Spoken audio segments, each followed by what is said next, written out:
Recession fears as the ASX falls. Let's have a look. Hello everyone, Florian here, and welcome to another episode of HeiseSays. Grab your stein of coffee and let's have a look at this article about dark times ahead and a warning from QIC. So QIC warns on recession as the ASX goes into a tailspin. Now, if we jump over to the other screen, let's have a look. We can see the ASX 200, well, it's down about a bit under 2% today. And if we look at year to date, it's not looking too good, down from 7.5 to 6.5. So we've lost, well, a decent chunk, 13% over the year. So, yeah, ASX is not looking that good. But let's have a look at this warning.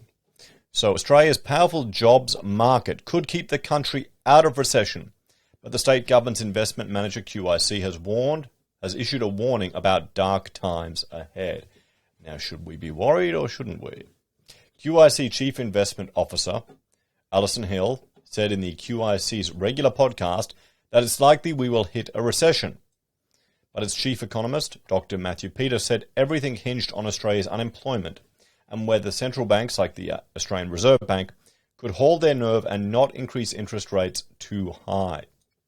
Now, for those of you playing at home, you can see here the cash rate is steadily increasing in their predictions of it hitting about 3.5% by the end of the year. What do you reckon?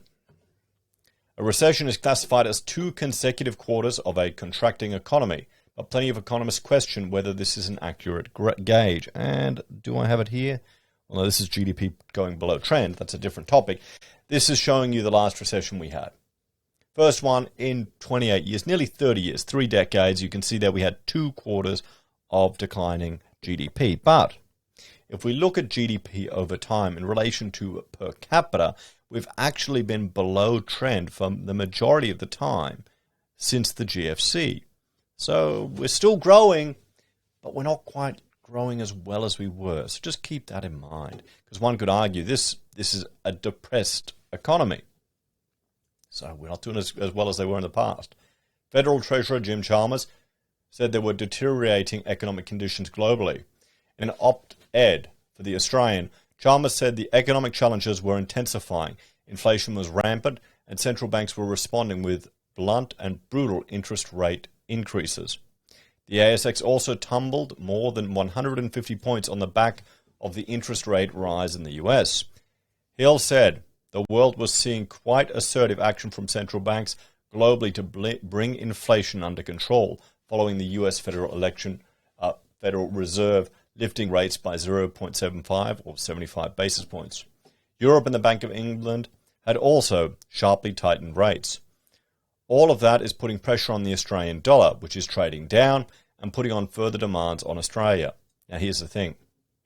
With the Australian dollar going down, that's going to make all of our exports more attractive, but it's going to increase all of the cost of our imports. Now, housing, which is going to get more expensive due to National Construction Code changes coming in, about 30 grand a house. Supply is going down as well because builders are going bust. And, well, a lot of the spec homes, majority of the components of it, or a significant portion of the components, are imported. So what do you think a weaker Australian dollar is going to do to housing?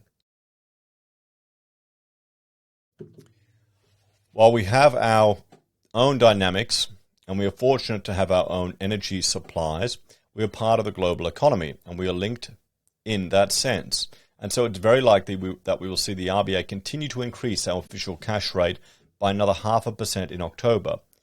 If we look at market pricing, it looks like there are expectations that we're heading into 4% territory next year.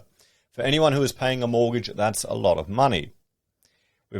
We've had a debate over the last couple of weeks on whether it will be a recession or not. It depends. If you're looking at the recession for the entire economy, we might miss it.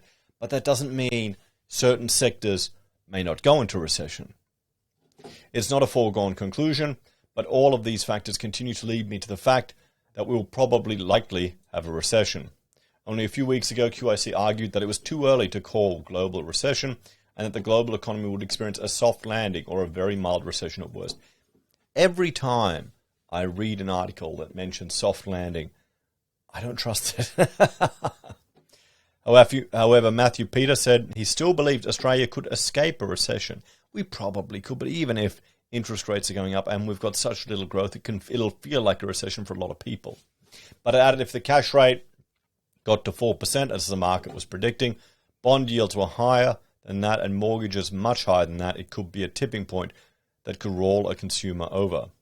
QIC has forecast for the cash rate to peak at 3.35%. The hard bit for us is going to be the second half of this year, where we continue to get inflation rising, and we believe wage growth will still be pretty sluggish, so we will see the consumer falling behind in terms of real wages, and spending power will be dropping, he said. As long as we can keep the unemployment rate from climbing too sharply, if we can keep it under 4% through to the end of the year, given that the savings buffers and household sector has raised, and the fact that everyone has a job and wages are starting to improve, that should be enough to keep consumer spending from rolling over. Employment is the key as well, as the central banks hold their nerve. Jobs have to hold up and central banks have to not panic and overshoot in terms of rising rates. So there we go, everyone. Well, let's have a talk about this. What do you reckon? I would bet a carton that the RBA would overshoot and cause more problems than not, or perhaps I'm just too cynical. seeing their failed prediction again after again after again. What do you reckon? If there's a way to do something right and a way to do something wrong, is it a silly bet to expect the Reserve Bank to do the wrong solution? You tell me. Anyway, guys, thanks for watching. We'll have to keep an eye on this, and we'll see what's going to happen next year. It's definitely going to be interesting if we're heading towards a recession. Or if we get close enough, it's going to feel like one anyway. As always, thanks for watching. Check out my other channels, HeiseBim and HeiseSays International, for other topics and content I discuss. And if you want to support the channel and the content I find and discuss here, there are a few ways you can. You can support us financially on YouTube or Patreon. Use our referral links at Amazon, eBay, Independent Reserve or AussieBroadband. Buy our merch or call us if you need an architect.